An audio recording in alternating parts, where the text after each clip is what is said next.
Anna Everson of Australia. She wants to be in the mix. Katie Archibald is fighting for this one. Kirsten Wild looks nice and fresh for the time being. Archibald leads a trio and chasing it down for the time being. Not much room here at all. Marina Martins, number 51, is on the inside of Archibald, and Kirsten Wild looks very good for this. Katie Archibald is not going to take this one. Wild gets there. Archibald was third, just behind Marina Martins.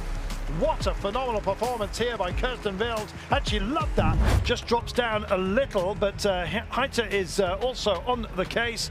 Canada's Jeunesse wants to come and join the party, and does so over the top of Heiter and locks her in just a little bit. On the final lap, and contact between the pair. They were locked out. It was always going to be a problem. You could see that if Heiter wanted to come out, she had to get rid of Jeunesse, and it's not happened nicely, I'm afraid.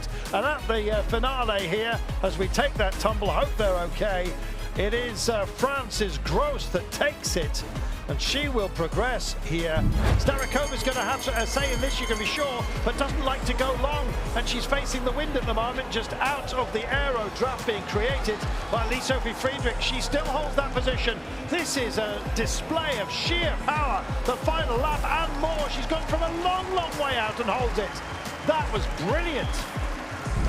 Thank you. Congratulations, Leah. Thank you. And that was such a dominant performance.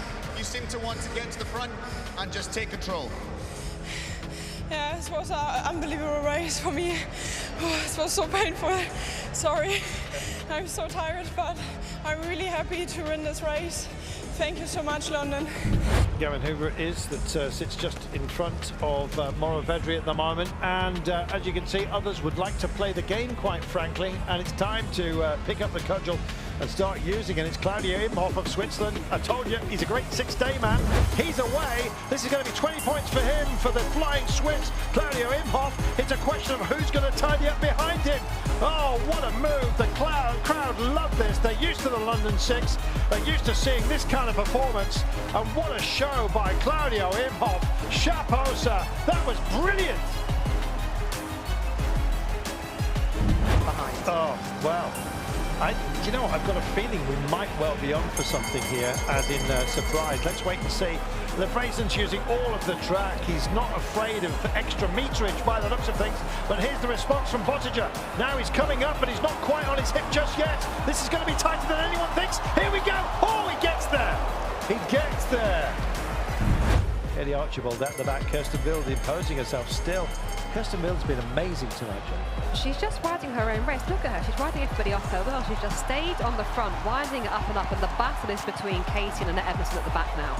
Oh, the crowd. Annette Everson just jinks up above reds here. Katie Archibald will go through to a two-header with Kirsten Wild, and she's on the front. She's going to roll over the top of her. She's on the attack. The crowd absolutely love this. Everson's out, but Katie Archibald has said, oh, you know, all that energy I preserved, letting you guys take the wind. How about this for kicking off a storm? And Katie Archibald is gone. She's reacting to the crowd. She's got family here as well, and she's head of all that she surveys. This is magnificent. Kirsten Wild says there's nothing I've got left. Katie Archibald has it all for this. What a crowd pleaser. Was it always a plan to attack with the 2 laps to go to try and stretch her and to take away that sting from her sprint? Yeah, as soon as I saw how it all stacked out in a scratch race, I knew, and I was seeing her ride on the front, and I was saying from about 6 laps out, I'm like, you're gonna have to go, and it's horrible because you're in total agony and you've just got to bluff it. You've just got to pretend that this is a walk in the park and hope that the elastic snaps. So that was a great bounce back from the first race, which is a disappointment for you, but how are you feeling now, and have you got more in the tank for tomorrow night? Oh goodness, it was some activation if that's what this was, but yeah, I'll be bringing out the big guns for sure. But what can Gavin Hoover do here? Got his hands full, of course. Let's wait and see how busy he gets. It's Banashek against Hoover. Wow, it's all over. I am so pleased for Gavin Hoover. This is brilliant. He has been such a fabulous competitor, and the United States have won this. Something special. Vasilius Lendell's been looking very lively. He's here in the canary yellow. And Stefan Boziger, the only man to have beaten Harry Levrazen is also, of course, very much in the frame. Max Levy? Don't know, too big an ask? We're going to find out. Here is Paul at the front. All hell about to break loose, Joe, and then comes up and over the top. And this is a big roll of the dice from distance. Max Levy wants to go very, very early. Is it the only way you're going to beat Harry Levrazen, who's stuck at the back at the moment? It's a big question that's been asked here by Max Levy. Away he goes. Vasilius Lendl is part of the engine room. He pulls off as well. And here comes Levrazen. Has he left it too late? It's a big, big task. He's got a hand. He's going to take the bell. He's going very, very long, and he's dropped back again. This is remarkable. He's holding on. Everyone else is as well. Lendl goes again. Massive power here from Stefan Bottiger. I think he's going to come up over the top and take this. And Levrazen has succumbed to a bit of fatigue here.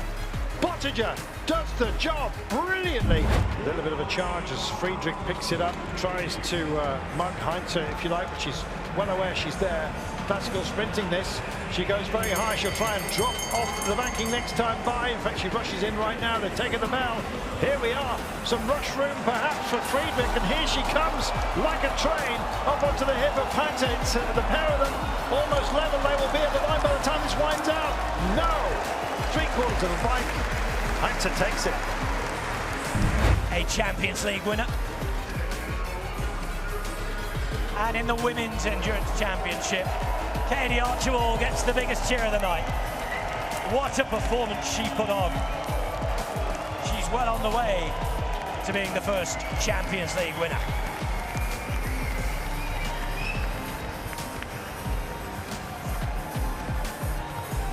No change in who is wearing those leaders' jerseys then, but the maths have changed a bit. It's game on in many a classification, and we're one set for one big grand finale. Round 4 will be the final round.